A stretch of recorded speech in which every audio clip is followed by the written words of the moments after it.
estamos viendo... Y gratitud, desde luego. Desde luego que sí. Lo que estamos viendo es el divorcio de dos grandes fuerzas que durante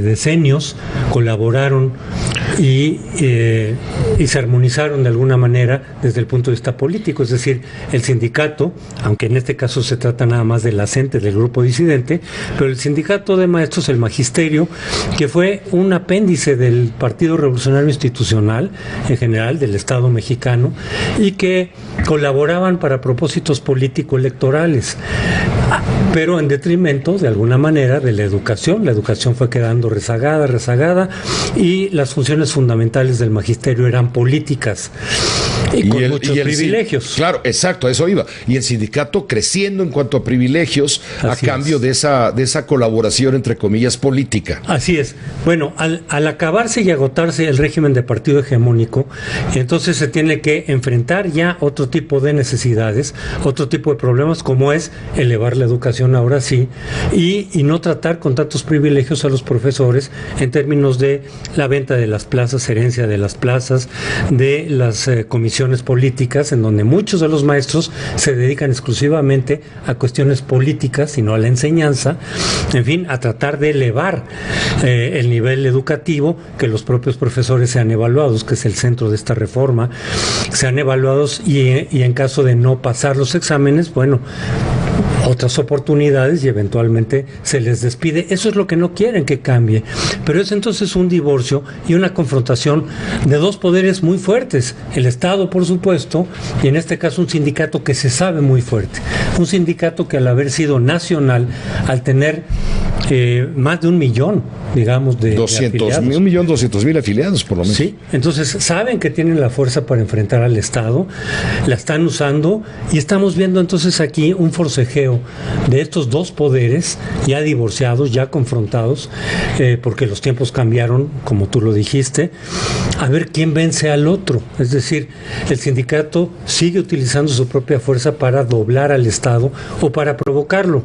Yo creo que también hay esta idea de eventualmente provocar al secretario de Educación para que incurra en algún grado de represión y entonces victimizarse y obligar, bajo ese concepto, a echar atrás la reforma. Pero hoy se ve imposible que Aurelio Nuño pueda soltar los hilos políticos del conflicto, la aplicación con firmeza de la reforma, y vamos, se ve prácticamente imposible que en la Secretaría de Gobernación pueda llevarse a cabo un diálogo.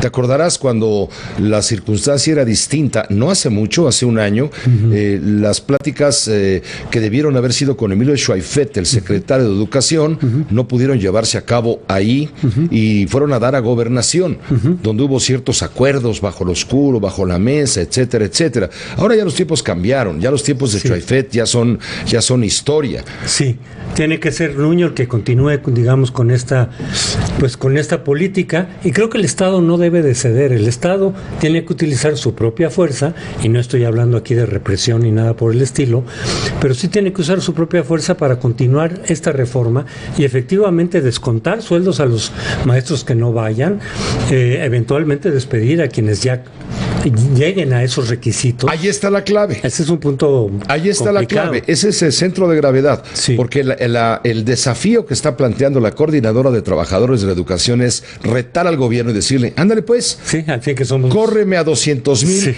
a ver con qué lo sustituyes. Y a ver con quién te quedas, sí. Ese es, digamos, el desafío que están llevando a cabo.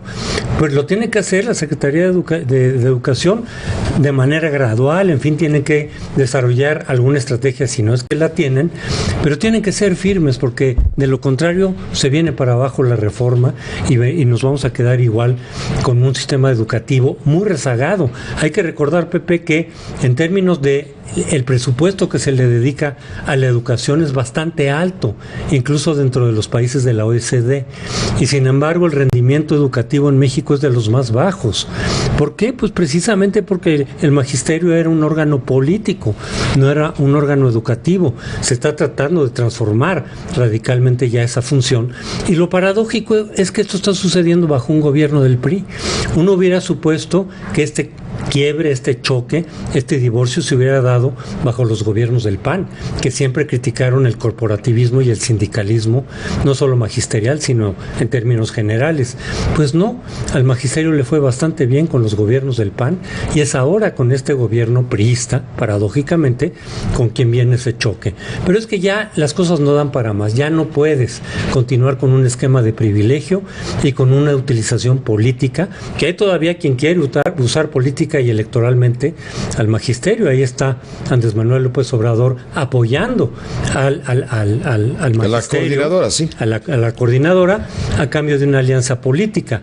Entonces todavía se le ve un uso político al magisterio, pero el Estado ya no puede tolerar esa situación.